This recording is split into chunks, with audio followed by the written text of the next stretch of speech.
The Lord be with you. And with your spirit. A reading from the Holy Gospel according to Luke. Glory to you. That very day, the first day of the week, 2 of Jesus' disciples were going to a village 7 miles from Jerusalem called Emmaus, and they were conversing about all the things that had occurred. And it happened that while they were conversing and debating, Jesus himself drew near and walked with them. One of them, named Cleopas, said to him in reply, "Are you the only visitor to Jerusalem who does not know of the things that have taken place there in these days?" And he replied to them, "What sort of things?" They said to him, "The things that happened to Jesus the Nazarene, who was a prophet mighty in deed and word before God and all the people. How our chief priests and rulers both handed him over to a sentence of death and crucified him. But we were hoping that he would be the one to redeem Israel. And besides all this, it is now the 3rd day since this took place. Some women from our group, however, have astounded us. They were at the tomb early in the morning and did not find his body. They came back and reported that they had indeed seen a vision of angels who announced that he was alive. Then some of those with us went to the tomb and found things just as the women had described, but him they did not see. And he said to them, 'Oh, how foolish you are, how slow of heart to believe all that the prophets spoke. Was it not necessary that the Christ should suffer these things and enter into his glory?' Then beginning with Moses and all the prophets, he interpreted to them what referred to him in all the scriptures. As they approached the village to which they were going, he gave the impression that he was going on farther. But they urged him, 'Stay with us, for it is nearly evening and the day is almost over.' So he went in to stay with them. And it happened that while he was with them at table, he took bread, said the blessing, broke it, and gave it to them. With that, their eyes were opened, and they recognized him, but he vanished from their sight. Then they said to each other, 'Were not our hearts burning within us while he spoke to us on the way and opened the scriptures to us?' So they set out at once and returned to Jerusalem, where they found gathered together the 11 and those with them who were saying, 'The Lord has truly been raised and has appeared to Simon.'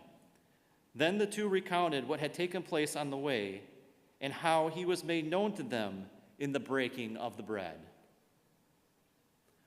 The Gospel of the Lord. Praise to you, Lord Jesus Christ.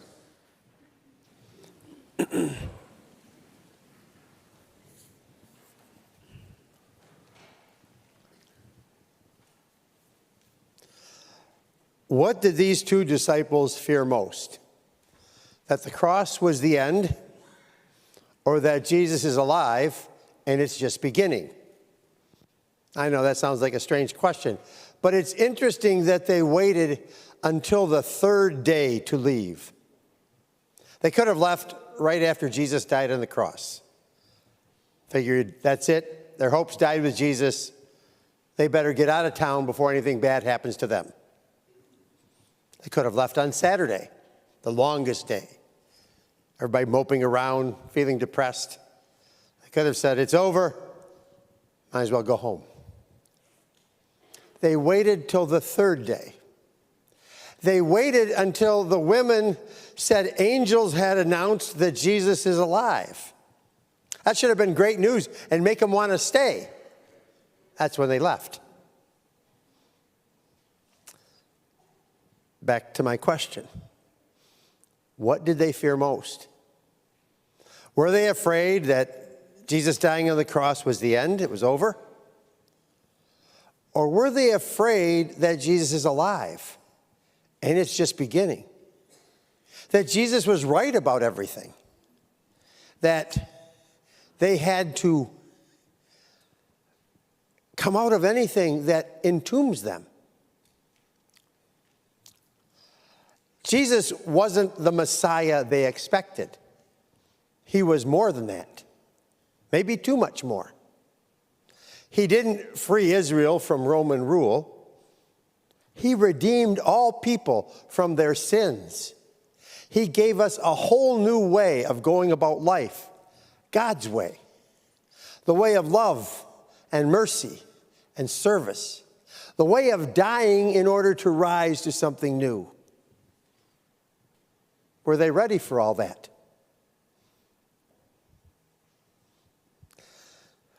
My nephew Chris leads an online Lenten devotion. That includes about 90 people. He wrapped it up on Easter by saying, "Happy Easter, the Lord is risen." And he continued, a great question to ask ourselves is, have we risen? That's back to that question. What do we fear most?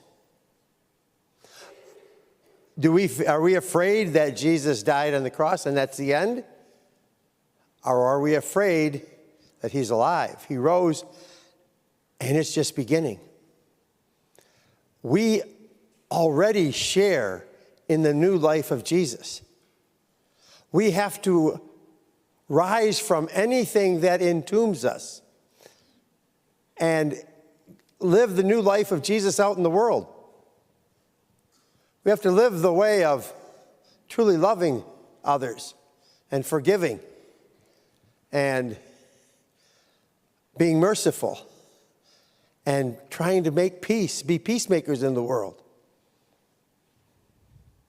No matter how comfortable our tombs are, we have to rise from them.